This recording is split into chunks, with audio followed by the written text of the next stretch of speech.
Génération d'Excellence, une communauté de passionnés de Christ. Bonjour frères et sœurs, j'espère que vous avez passé une bonne semaine. On est ravis d'être avec vous encore aujourd'hui. Mais surtout, dans votre semaine, j'espère que vous avez médité. Vous avez médité sur la foi véritable. Et mon message d'aujourd'hui s'inscrit dans une certaine mesure dans la même continuité de celui que de dimanche passé. Dimanche dernier, le Saint-Esprit nous a enseigné sur la foi, ce qu'est la foi véritable. Et être la foi véritable, c'est la relation intime, la relation profonde, la vraie relation avec notre Seigneur Jésus-Christ. La foi véritable, c'est s'en remettre à Dieu, avoir confiance aux promesses de Dieu, avoir confiance en Dieu, en qui il est, non pas seulement en ce qu'il peut faire pour nous, mais en qui il est, avoir confiance en sa personne. Amen. Et peu importe la réalité à laquelle on peut faire face, nous devons avoir l'assurance que les promesses de Dieu vont toujours se réaliser dans notre vie. Parce que la parole nous dit que Dieu n'est pas un homme pour mentir et un fils d'homme pour se repentir. Mais les promesses de Dieu vont s'accomplir dans notre vie si et seulement si nous continuons de persévérer jusqu'au bout avec Dieu, de garder la foi avec le Seigneur Jésus-Christ. En d'autres termes, la foi véritable, c'est s'attendre à Dieu en toutes circonstances. Beau temps, mauvais temps, je m'attends à ce que Dieu intervienne dans ma vie.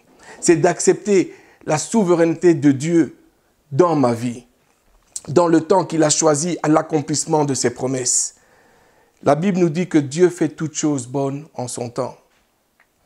Dans la relation qui nous lie à Dieu, une des choses que nous trouvons le plus difficile, le plus dur, c'est le temps de Dieu. Surtout quand tout va mal, surtout quand on passe par des circonstances qui sont difficiles. Nous recherchons que Dieu puisse venir et répondre tout de suite en notre faveur.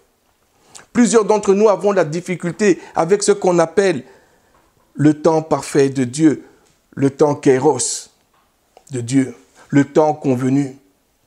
Dans une société où tout va vite, dans une société où l'instantané a été intronisé roi, et dans une société où les solutions micro-ondes font comment je pourrais dire ça, force de loi. Les délais de la réalisation de projets ne sont pas acceptés. Plus personne ne veut attendre, plus personne n'est prêt à attendre. Et quand on parle de patience, on parle de quelques minutes seulement. Et malheureusement, nous importons ça dans le royaume de Dieu. Nous importons cette façon de voir, cette façon de penser dans la réalisation des promesses de Dieu dans notre vie. Et plusieurs viennent et disent, lorsque je prie le Seigneur, il doit absolument répondre dans le temps que je lui ai donné. Ou sinon, je n'ai pas la foi. Lorsque nous crions à Dieu dans nos détresses, nous nous attendons à ce qu'il nous réponde immédiatement, tout de suite. Seigneur, j'ai prié, réponds-moi, ô Dieu. Nous crions à lui avec foi. Nous nous attendons à ce qu'il vienne à notre secours. Et malgré nos prières, le secours tarde à venir. Seigneur, voici 2 ans que je suis malade. Voici 2 ans que je prie pour que tu puisses me guérir. Mais Dieu semble traîner les pieds. Pourtant, ô Seigneur, tu dis que tu es Jéhovah Rapha, le Dieu qui guérit. C'est fait partie de ta volonté parfaite. Guéris-moi, ô Dieu. Mais il n'y a rien. Et regarde maintenant, plus je prie, plus mon état s'aggrave.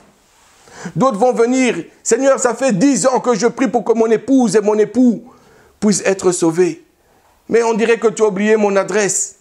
D'autres encore vont venir et vont dire, Seigneur, ça fait 5 ans que je cherche un époux ou une épouse, je veux me marier. Mais Seigneur, le mariage est une institution divine. Ça fait partie de la volonté parfaite de Dieu. Qu'est-ce qui ne va pas? Alléluia. D'autres vont venir et vont dire, Seigneur, l'horloge biologique avance. Le temps chronos avance. Seigneur, si je ne me marie pas maintenant, comment est-ce que je pourrais avoir des enfants? Mais Dieu tarde à se manifester. Dieu tarde à se manifester à toi et à moi, à nous.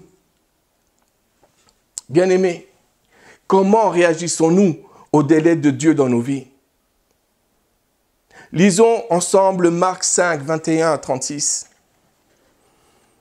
Jésus, dans la barque, regagna l'autre rive, où une grande foule s'assembla près de lui.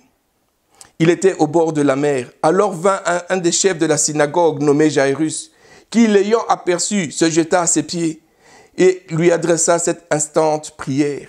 « Ma petite fille est à l'extrémité. Viens, impose-lui les mains, afin qu'elle soit sauvée et qu'elle vive. » Jésus s'en alla avec lui et une grande foule le suivait et le pressait.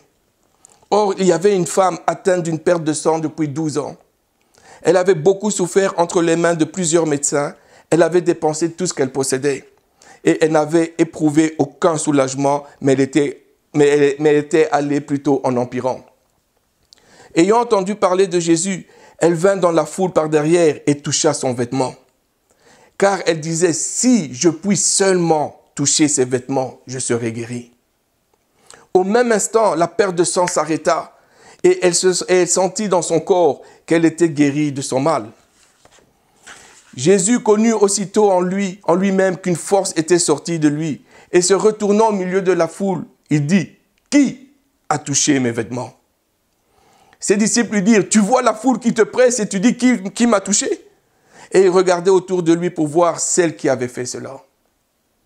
La femme effrayée et tremblante, sachant que ce qui s'était passé en elle, vint se jeter à ses pieds et lui dit toute la vérité. Mais Jésus lui dit, « Ma fille, ta foi t'a sauvée, va en paix et sois guérie de ton mal. » Comme il parlait encore, survinrent de chez le chef de la synagogue des gens qui dirent, « Ta fille est morte, pourquoi importuner davantage le maître ?»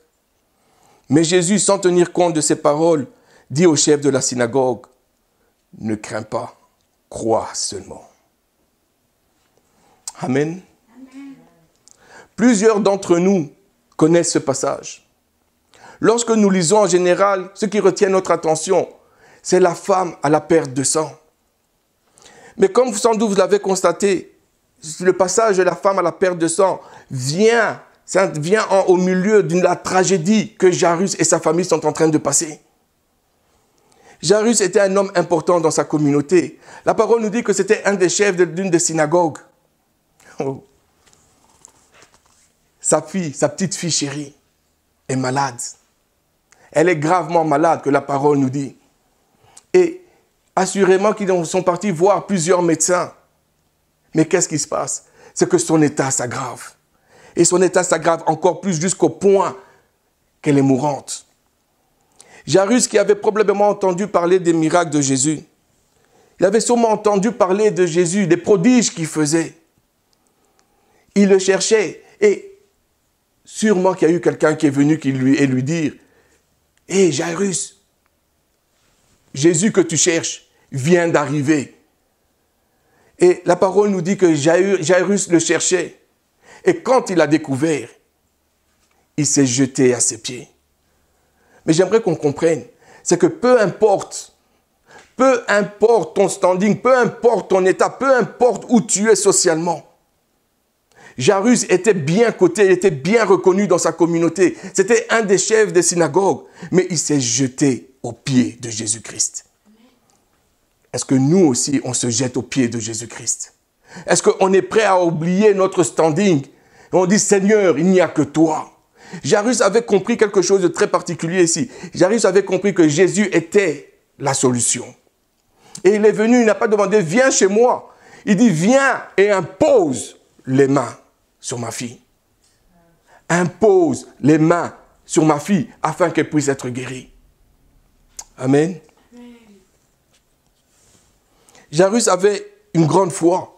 Il avait une grande foi non pas en ce que Jésus pouvait faire seulement, mais il avait une grande foi en Jésus, en Jésus-Christ, dans le Seigneur. Il savait que lui et lui seul pouvait le faire. Mon frère, ma sœur, crois-tu encore que Jésus est la solution à ton problème? Crois-tu encore que Jésus est la solution à ton problème?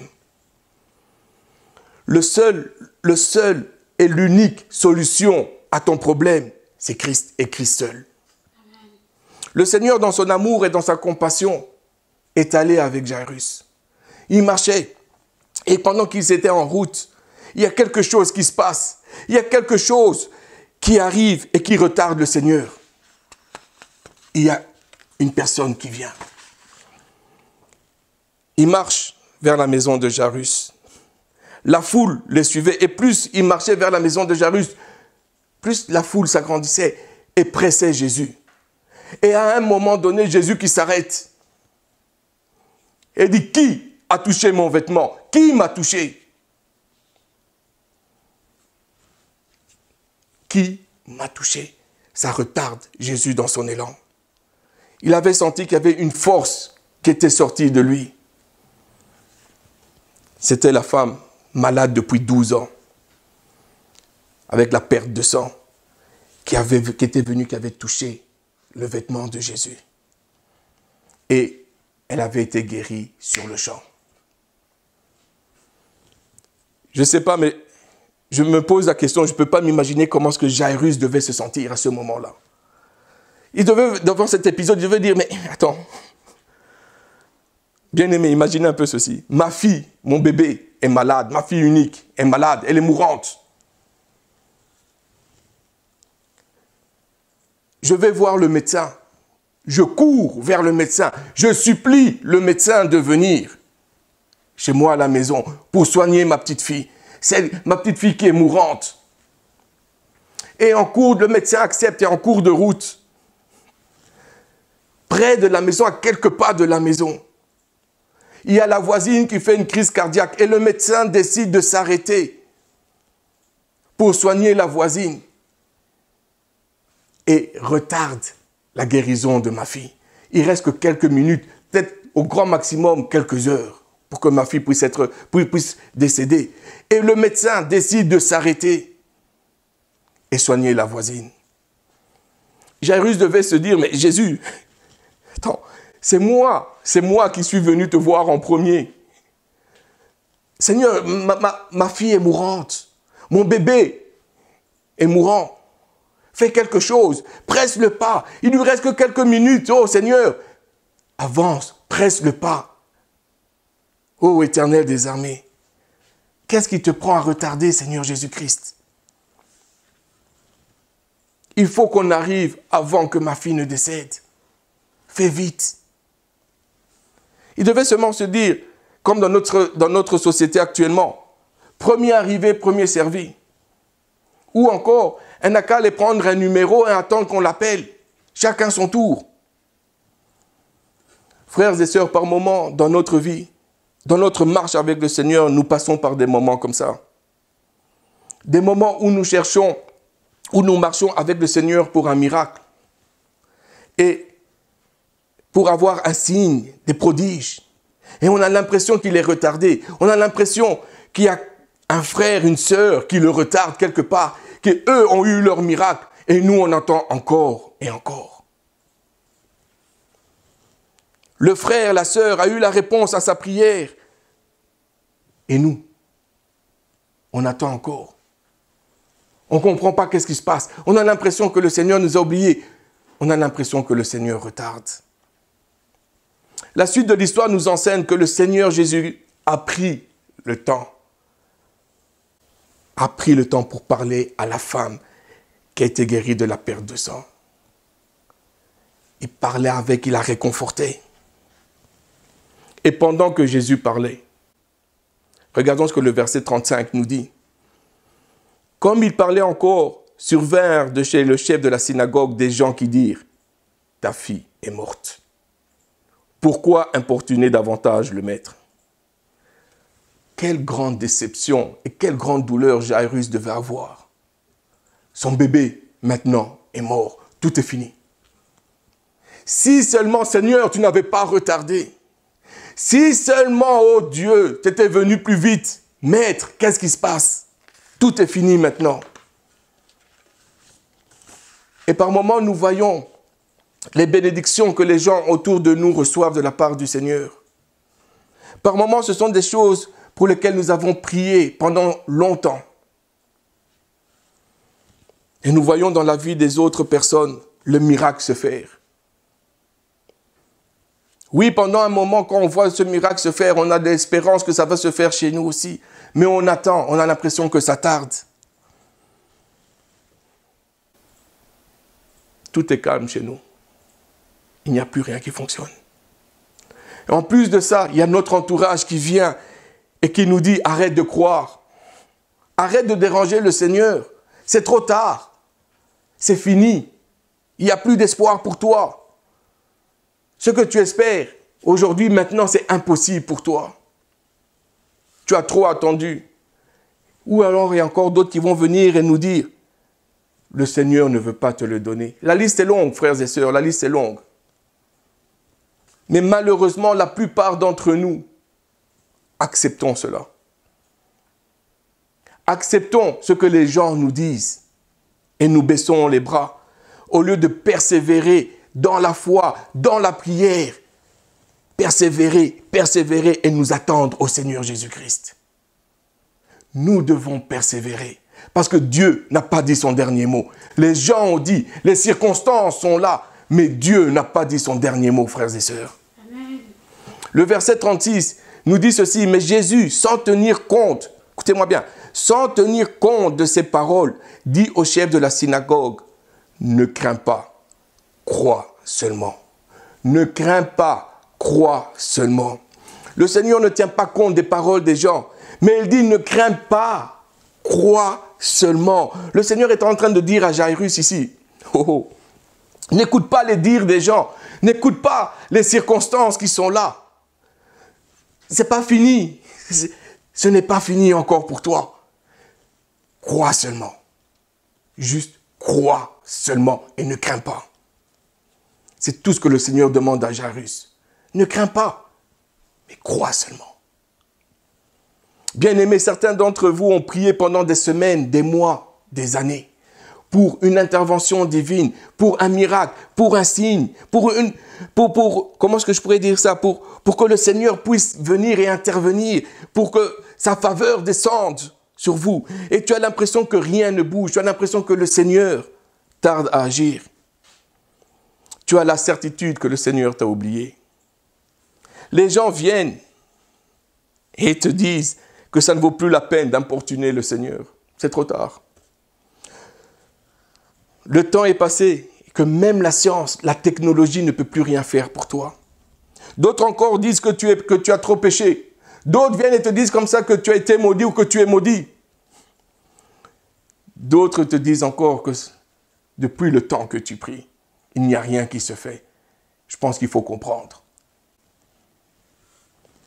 Par moments, on se fait ridiculiser par nos amis qui sont dans le monde. Et ils viennent et te disent, est-ce que ton Dieu dort? Il faut le réveiller parce qu'il ne bouge pas. Tu pries, mais il ne fait rien pour toi, il est en retard. Va le réveiller. Mais ce matin, laisse-moi te dire que le Seigneur ne t'a pas oublié. La bénédiction de ton miracle est sur le point d'arriver dans ta vie. Amen. Le Seigneur ne tarde pas dans ta situation. Ton temps arrive pour ton miracle. Mais crois seulement. Ne crains pas, mais crois seulement. Parce que vous voyez, la foi ne craint pas. La foi ne craint pas ce que les gens disent. La foi ne craint pas les circonstances. La foi reste ancrée dans la vérité de Dieu. Amen. Le Seigneur veut te dire ce matin, attache-toi à mes promesses. Marche avec moi. Si tu crois, tu verras ma gloire. Si tu me fais confiance, tes situations ressusciteront. Amen. Tout comme les personnes, tout comme les circonstances ont rigolé de Jésus lorsque Jésus est venu, il a dit que la fille dormait. Cela sera de même pour toi aussi. Jésus-Christ dit, mon fils, ma fille, ne crains pas, crois seulement. Laisse-les rigoler, mais toi, crois seulement. Ne te défends pas parce qu'ils rigolent. N'essaie même pas de prouver que tu as plus de foi. Toi, crois seulement. Ignore-les. Regardons le verset 41 qui nous dit, il la saisit par la main et lui dit, Talita Kumi, ce qui signifie, jeune fille, lève-toi, je te le dis. Oh. Jairus a cru en la parole de Jésus-Christ. Peu importe la réalité à laquelle il faisait face, peu importe cette dure réalité que sa fille, son bébé, était décédé, il a cru à la parole de Jésus-Christ. Et parce qu'il a cru à la vérité du Seigneur, il a eu son miracle. Alléluia. Mon frère, ma sœur, la réalité des circonstances de ta vie ne sont pas la vérité. Les circonstances sont appelées à changer dans la vie d'une personne. Les circonstances sont appelées à changer dans la vie d'une personne. Mais la vérité, elle reste. La vérité de Dieu reste la même. La vérité du Seigneur est éternelle. La vérité ne change pas. La vérité est là, elle ne bouge pas. La vérité n'est pas influencée par les circonstances. La vérité n'est pas influencée par les dires des gens. La vérité, elle est fidèle à Dieu parce qu'elle vient de Dieu. Amen. Amen. Dieu dit, il est Jéhovah Jireh, le Dieu qui pourvoit. Est-ce que tu crois que Dieu est Jéhovah Jireh? Est-ce que tu crois que Christ dans ta vie est le Jéhovah Jireh, celui qui peut pourvoir pour toi, celui qui, peu importe les circonstances, peu importe la situation, peu importe ce qui a été dit sur toi, peut changer la situation. Matthieu 6, 33 nous dit, cherchez premièrement le royaume et la justice de Dieu, et toutes ces choses vous seront données par-dessus. Cherchons d'abord Jésus-Christ. Que Christ, le Seigneur Jésus-Christ, puisse être le désir de notre cœur. Qu'on puisse le rechercher avant toute autre chose, parce que les autres choses vont s'aligner à la volonté de Dieu. Mais ayons d'abord et recherchons Christ et Christ seul. Et à ce moment-là, tu pourras voir sa gloire se réaliser dans ta vie. Amen. Amen. Alléluia. Merci Seigneur. Je vais finir avec ça. La vie de l'homme n'est pas un fleuve tranquille. C'est un fleuve qui est rempli d'obstacles. Et pour être en mesure d'éviter tous ces obstacles, nous avons besoin de la vérité du Seigneur Jésus-Christ pour nous guider et nous encourager à persévérer dans notre marche chrétienne et dans notre vie. Les circonstances de ta vie sont appelées à changer. Les circonstances de ta vie, mon frère, ma sœur, sont appelées à changer dans la présence de Dieu. Les dires des gens changeront dans la présence de Dieu. Les amis de Job qu'il y a dans ta vie seront dans la honte. Car le Seigneur va accomplir le miracle, va exaucer ta prière. Le Seigneur ne tarde pas et il ne dort pas. Le psaume 121, 4, 5 nous dit « Voici, il ne sommeille ni ne dort celui qui garde Israël. L'Éternel est celui qui te garde. L'Éternel est ton ombre à ta main droite. » Vous voyez, pour Jairus et sa famille, ou pour Jairus, je pourrais dire, à cause de cette femme à la perte de sang,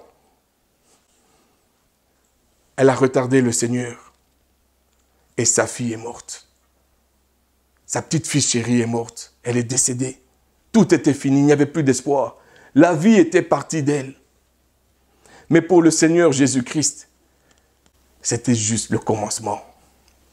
Parce que grâce à ces circonstances, le Seigneur s'est manifesté à Jairus en tant que le Seigneur de la vie.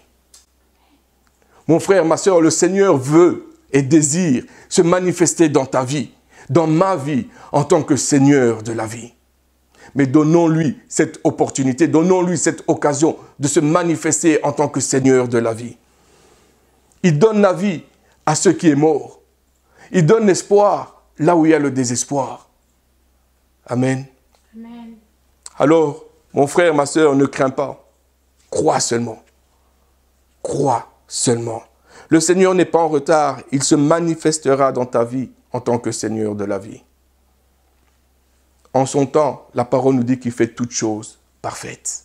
Mais en son temps. Si le Seigneur t'a fait une promesse, si tu t'attends au Seigneur pour une situation bien donnée dans ta vie, et tout semble être retardé, ne baisse pas les bras, mais persévère. Encore et encore. Et quand tu sens que tu vas tomber, relève-toi. Et persévère. Quand le découragement arrive, crie au Seigneur. Il va te relever. Et persévère dans la prière, persévère dans la foi et attends le secours de l'Éternel. Parce que le livre d'Habakkuk 2, 3 nous dit « Car c'est une prophétie dont le temps est déjà fixé. Elle marche vers son terme et elle ne mentira pas. Si elle tarde, attends-la, car elle s'accomplira. Elle s'accomplira certainement. Que le Seigneur vous bénisse. Amen. Amen. Et voilà ce qui met fin à notre service en ligne d'aujourd'hui. Nous espérons que vous avez passé un bon temps dans la présence de notre Seigneur. Si vous désirez rester à jour par rapport à nos activités, n'hésitez pas à nous suivre sur notre site internet au www.centrechrétiengenex.com ou sur notre page Facebook au CCGenex ou nous suivre sur Instagram au Centre Chrétien Genex. Si vous avez manqué nos dernières prédications, encore une fois, elles sont disponibles sur notre page YouTube au CCGenex. Alors n'hésitez pas à nous suivre, à vous abonner pour rester à jour. Nous prions vraiment que le Seigneur soit avec vous tout au long de cette semaine. Nous prions que sa présence vous accompagne et que sa protection demeure sur vous et qu'il vous bénisse abondamment. Alors, passez une très belle semaine et s'il y a quoi que ce soit, vous pouvez toujours nous contacter. Alors, que le Seigneur vous bénisse et qu'il soit avec vous à chaque moment de votre vie. Merci et passez une belle semaine. À la semaine prochaine. Au revoir.